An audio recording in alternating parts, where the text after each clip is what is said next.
Hey, later daters. We're here on the podcast. That's not a podcast, but it's a YouTube channel, and we don't know what we're doing with it. And I'm Amy, and this is Cynthia. And we are doing episode 3 of Later Daters Yay. today. Yeah. Today. Yay. And they just they leapt right into it, didn't they? You and I've talked about whether we need to do more recap on this show or less. And the truth is, I feel like the more we get to know the later daters, the less recap that we need to do, and the more it's just really just about their relationships, because they are like, now we've got Anise really in episode 3, and she's on her 3rd date. So is Nate. Right.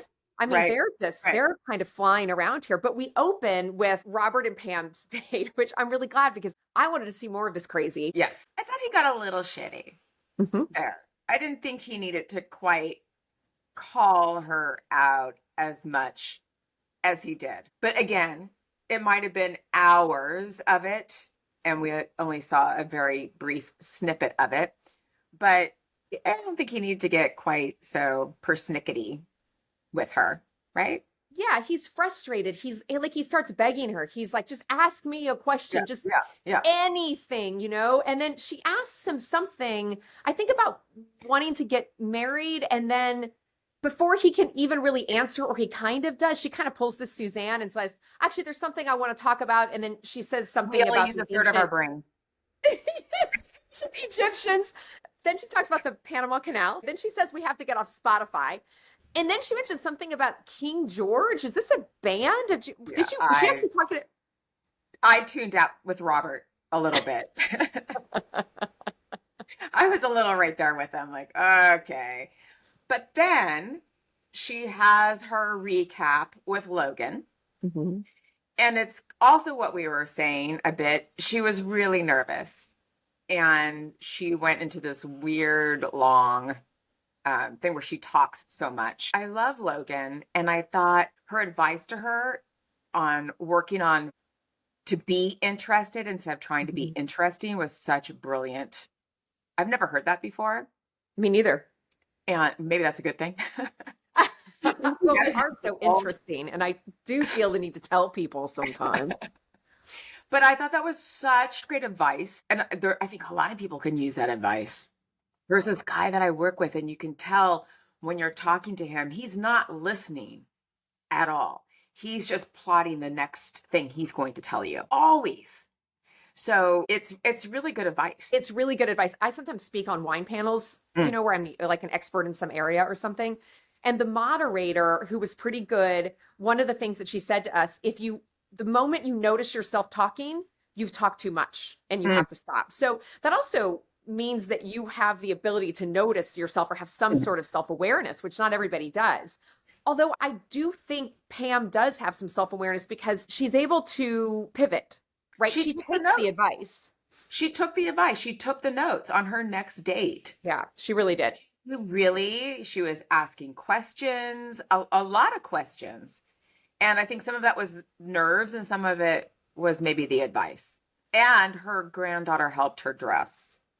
Okay, this was top on my list of things to talk about. Zoe does a little bit of a makeover. It seems like her makeup, her hair, everything was spot on. I'm sorry that she's with Paul. Is that? It was Paul. Paul that she goes on the date with. Mm-hmm. She looks great. Yeah, she was also vulnerable with him. Yes, she mentioned it was hard to get used to living alone, and I was like, oh, I'm really liking Pam. Did you find that you liked her more? Absolutely. And then I'm wondering too, look, if she walked in and saw Robert and immediately was like, this guy is not for me. Yeah. I mean, honestly, if I went in, there's nothing wrong with Robert, but I would have maybe not had a lot of chemistry with him either. I don't know that I would have been attracted to him. She walks in. I think she and Paul just seem to have a lot more common. Now, he says he's a singer-songwriter, and she immediately gravitates toward that.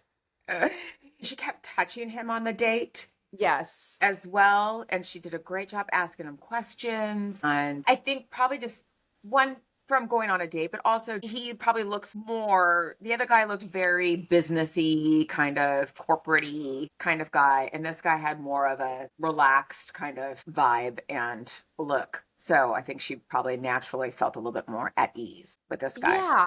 I have a question for you. Like, what do you think is an it's an essential question to ask someone on a first date. And let's say a first date over 50, because that's what it's different. I would assume, when you're 23, you might say, what's your favorite color? Which is always like the most ridiculous question. I mean, I asked you that on a date. no, I mean, God, only if it went really, really bad. Like this is when you have Right, run out of things to talk right, about. right. Essential question for you, like it would make or break whether you want to stay on the date. I don't know if I have one. I mean, there might be a question that would be a turnoff. Yeah, what is that? Oh, anything that George said to Anise on the first date. Did you notice that they actually did another Georgism when they did the edit this time? And one of the things that he said was, "My bed is never Yes, empty." dude. And those who profess, right? We know that most likely it's empty 98% of the time Correct. because he's telling a big story the entire Just time. seems like a little bit too confident. Douchey. A little bit too confident. Saying that on a date. So unless he doesn't ask me any questions about myself, I kind of did that on a date once. I went on I guess kind of blind date. It was when I was internet dating. Like had this really great rapport with some guy, and we went on a date, and I got a little nervous, and I think I talked too much. That was our one and only date, but we also didn't have a ton of chemistry. I was nervous, and I probably I talked too much. Yeah, but like you showed up, you didn't have a lot of chemistry, and then you're thinking, I have to sit here. And I'm worried if the same thing happened to Pam. She shows up, she doesn't have chemistry with Robert, so then she just has to fill the space because what else do you do? I do that in job chemistry. If I'm doing a job interview and I'm doing all the talking, it's not going well. It's true. It's true. And other managers know it. They walk by and like, oh, she's doing a lot of talking. Not going so well. Yeah, because you feel like you have to fill the void. So I think we're giving Pam a big kind of green light through some of it. Some of it was just we're giving her a pass. Like we're giving her a big pass. she's getting a big pass. Also, like I'm sorry, not that we need to dwell on Robert and Pam, but who thought these two were good together? When our whatever this is really takes off, I think we should get one of the producers to come on and find out how they pair these people. Do they pair them sometimes to create a sense of giving this person, the later dater, cast member, an example of what doesn't work so that they build it up to get to what might work? Yeah. Do you know what I mean? Yes. Or maybe they just want the drama for the TV show, or maybe there's a bit of strategy there, because sometimes you have to learn what you don't want before you even figure out what you do want. Right. No, very true.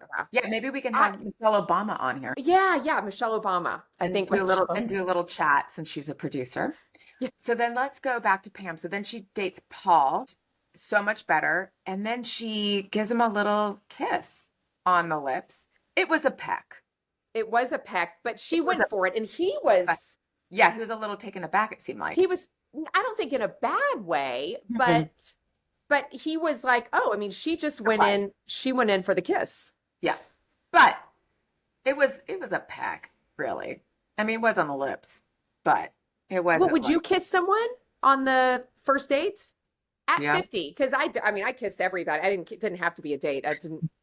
I was like, are you available? Are you the slightest bit interested in me? Is there a 1% chance that we might go on a date, or that you might buy me a glass of wine? Let's go. I'm full in, all tongue. Let's do it. I don't think after 50 I would do a Frenchie on the first date. Yeah, I don't know if I would either, but what she did for sure, if I was into it, I guess. But would you be nervous that he wasn't into it? I think they were going to say goodbye, and she was just like, right? Which was like good. And I think he was like, wow, I got a kiss, but he wasn't expecting it. No.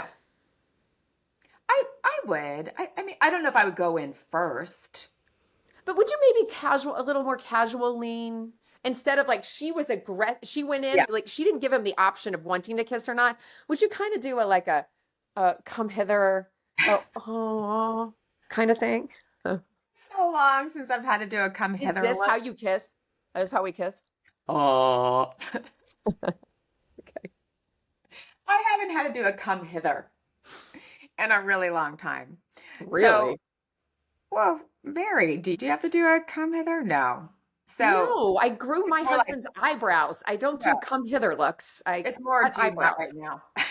Yeah. Look, ain't gonna happen. Look.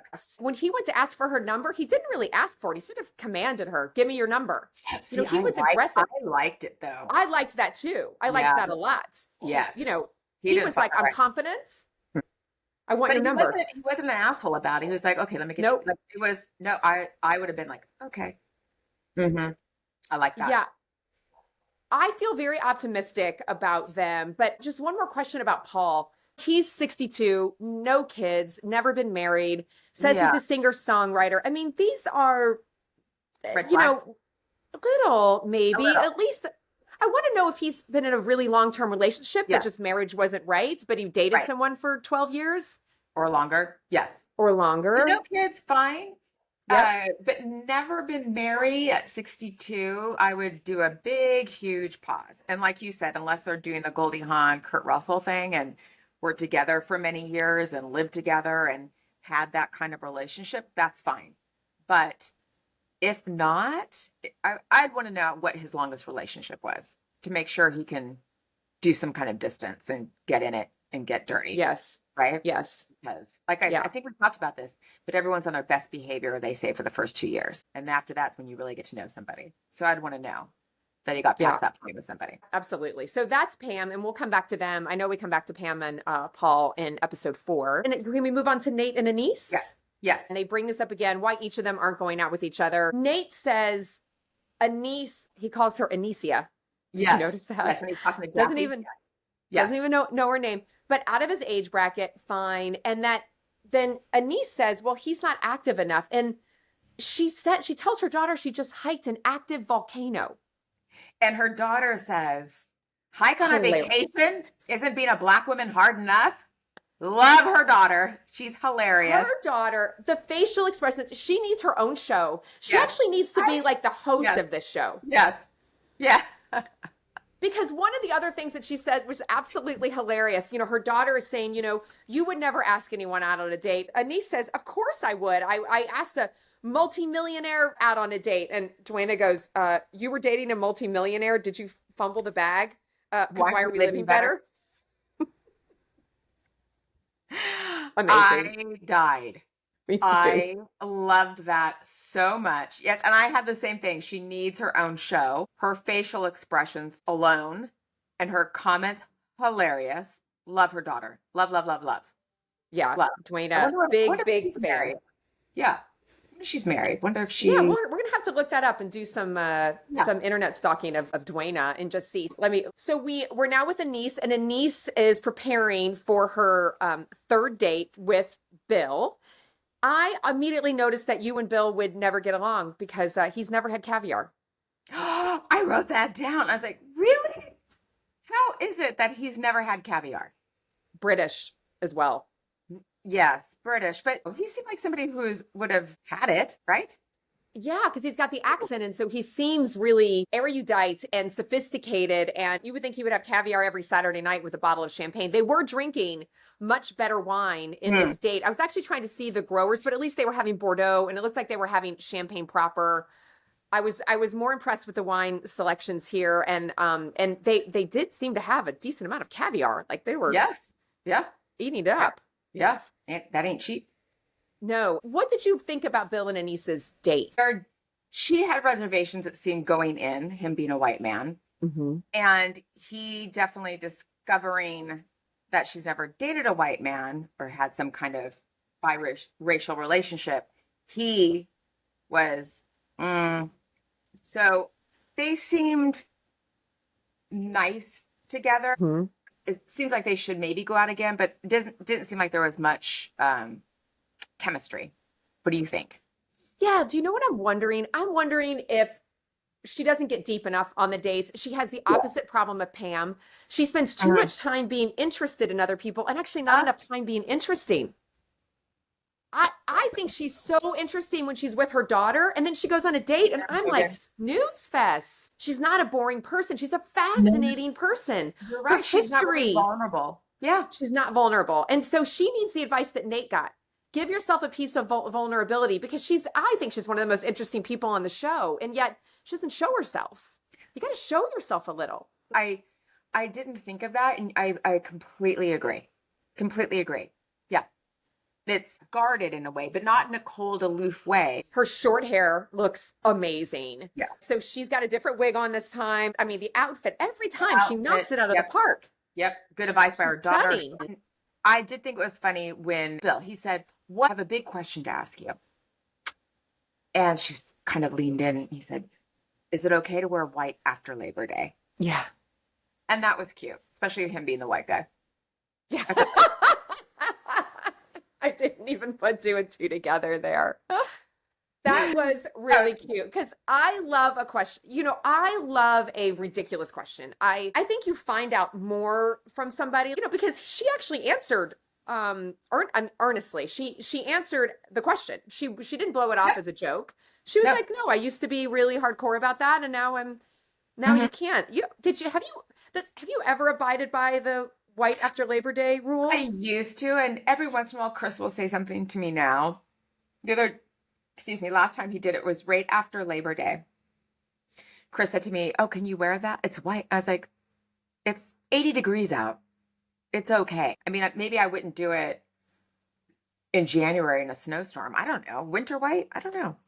Why not? Yeah, I might. Yep. Being from Georgia, we abided by all those rules, all the weird etiquette around dressing, and no more. Because mostly like women wearing white pants. I'm never going to do that anyway. That's never happening again in my life. I have a pair of white, high kind of waisted jeans, pencil kind of jeans, and that's it. That's pretty much all I have, except in a white jumpsuit. But yeah, that's it. So that sounds like Camel Toe City right there. What, the jeans? Both. Any kind of white jeans just make me think that you can just tell where all the cracks are. No, not if they fit right. So should we move on to Suzanne? Yeah, well, Suzanne doesn't have much in this show. We just know that she's about to go to another Bulldogs game. She's wearing a sequin Bulldog dress. Her Bulldog clothes are a commitment. This is next level. Where did you find them all? There's more to cut. Where is she finding all the clothes with dogs? Etsy. I mean, that's the only place I can think of. Etsy. And again, more mimosas. And did you see she had 6 people on her deck and 147 turkey burgers? Who is going to eat those turkey burgers? And they were all like, "Turkey burgers, Mom, gross." No one even wanted one turkey burger. The cheese was dripping off into the grill. I thought the turkey burger sitch was out of control. Yeah, that was a lot of turkey burgers. That was a lot of turkey burgers. Yes. I didn't even catch that they were turkey. Yeah. No, that was too dumbfounded by the Bulldog shirt. She did say something really interesting. Okay, she says she's playing hard to get. Yes. And we already knew this, but she gives us a reason this time. She says she's playing hard to get because she doesn't want to be a nurse or a purse. Have you ever heard this saying? No. Have you? No, but I have been a nurse, and girl, I have been a purse. And we both know the person I have been a purse to. And Mama ain't being a purse no more. Nope. There's no nursing. There's no pursing. I thought this was the most genius saying. I thought it was hilarious. I had never heard it either, and I thought it was very funny. She's a hoot, Suzanne. Yeah, she's a hoot. Do you want to be her friend?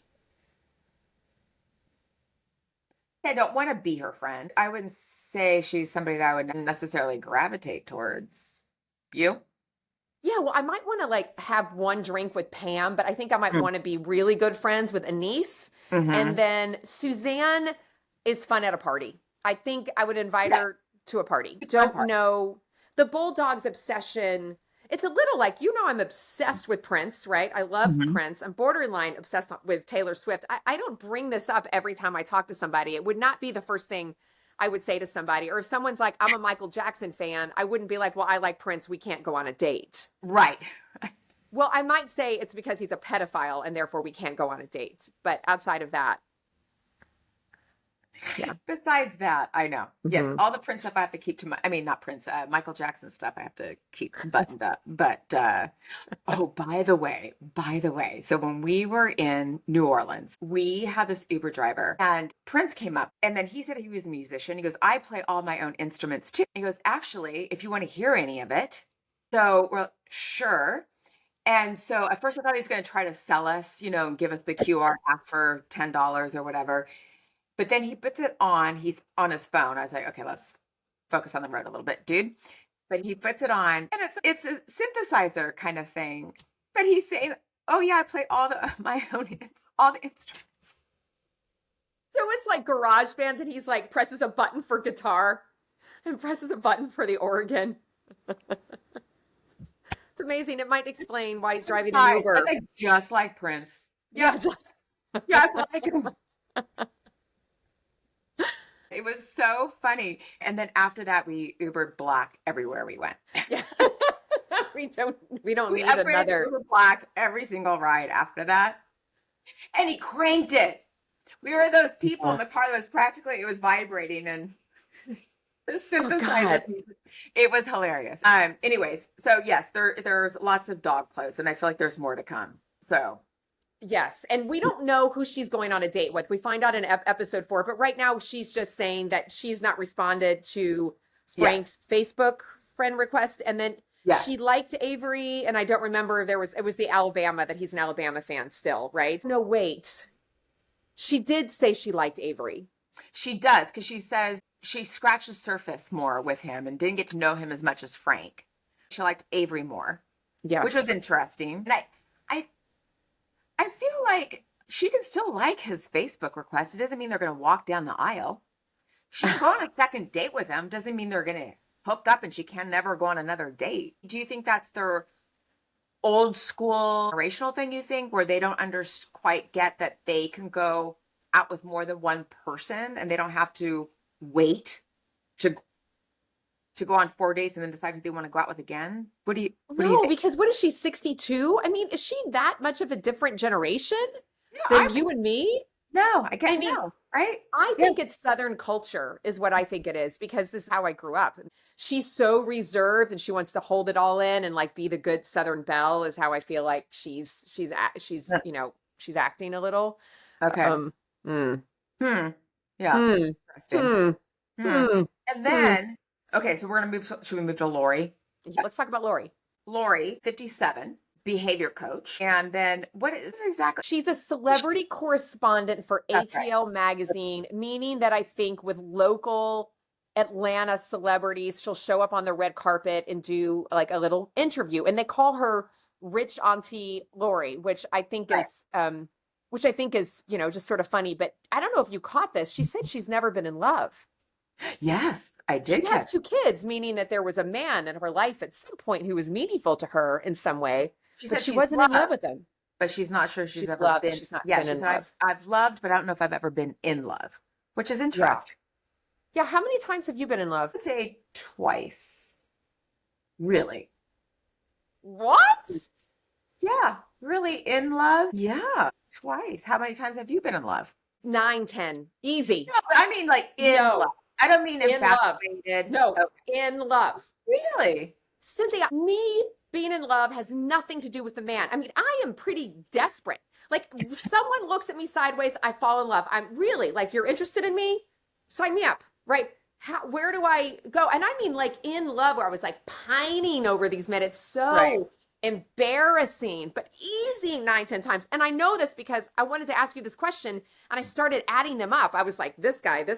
Was that guy? And I was like, oh yeah, definitely in love with that guy. In love? Yeah. No, That's for me it was. Really? You can't tell me how I feel about if I was in love or not. Don't try to control my love. I'm just trying to see, because I consider it very different. I've had crushes, but actually in love twice. Maybe there's a third person. I know the 2. I gotta guess on the third. The third. You never met the third. It was a long time ago. No, I was more you have better taste. You're choosier. I'm such a floozy. No, but also I was more afraid. I was more, back off, Jack. Huh. Yeah, that's interesting. Now, do you think that's Lori? Like Logan talks about her keeping people at arm's distance. Now, I also want to ask you, because you and I like a good pair of glasses. Yes. Do you agree with Logan about these big squares on her face I see being both. a mask? Right. It's an interesting point. I understand her point of view. Am I behind it 100%? Probably not, but I understand her point. What about you, wearing your black glasses? Sometimes I worry that these glasses are way too much, but I really Yeah, like them. But I also don't wear them in my everyday life. They're just right, reading or for being able right. to see up close. So she's seems to be crushing on this man named Felton, who Mhm. shows up at, I guess, a lot of these ATL magazine events, or she seems to run into him a lot in the community. And he was a pretty like snazzy, spiffy dresser, very colorfully dressed. Mhm. So I thought maybe somebody like Felton would think that her glasses, which she put her foot down. No, my glasses stay. They're almost a part of her. And that does concern me with her a little bit. If you can't just be open to the idea of just doing this and saying, hey, maybe this opens me up a little bit more to people, but she's not open. My glasses stay. Right, They're basically a part of me, but they're not. They're an accessory. Maybe they don't right. have to be a part of her. I do think that Logan was maybe questioning her not being soft enough or feminine enough. And that means maybe she's not approachable enough to a man. And I thought, it's 2025, really? See, Is I that a didn't get that thing? from her. I thought she was saying more of it's a shield a little Yeah. bit. Like it's more about the statement than being vulnerable of here I am. And so it's a little bit of a little bit of a separation and a statement she was saying.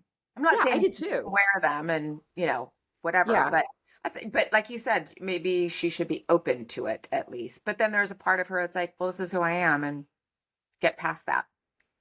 So she goes on a date with Ty. He's Mhm. 69, three Oh, kids, divorce. What was your initial impression of Ty? he seemed like a nice guy.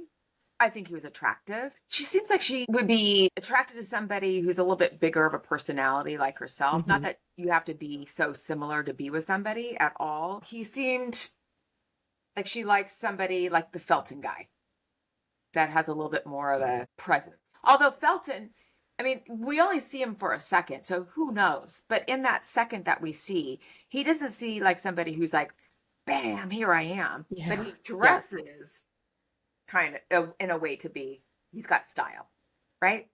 And Yeah, so when maybe he doesn't need to go all out and say, bam, here I am. If the that's, outfit you're is wearing a big hat and you're sort of putting yourself out there because you're right. immediately like, I saw him even as they were kind of tracing the camera around the room when he was walking around and your Mhm. eyes are drawn to him. He seems to have maybe a little pizzazz, maybe a little bit of charisma. So, but we can go, can we, she has a lot of fucking candles, Lori. Has a lot of fucking candles. And don't, I feel like that screams a little single woman, right?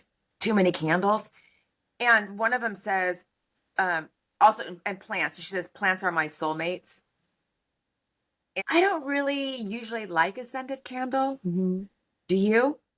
No, no. Well, because the wine, I really don't. It has to be almost a savory Yes. scent. I can't do a sweet, perfumey scent. Also, I couldn't tell she had a collection of candles, but when was she lighting the candles?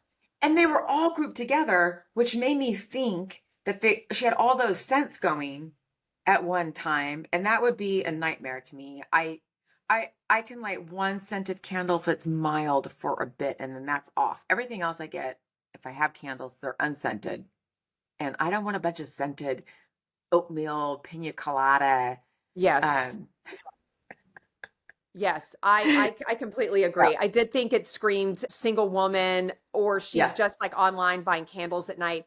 One of yes. the other things she said, which I thought was really interesting for someone who lives alone, although I don't know if her children Oh, live with her, that wasn't clear to me. She decompresses for an hour in the driveway before she goes in. And there's nothing I like more than a good few minutes of decompression in the driveway playing Wordle before I get out of the car.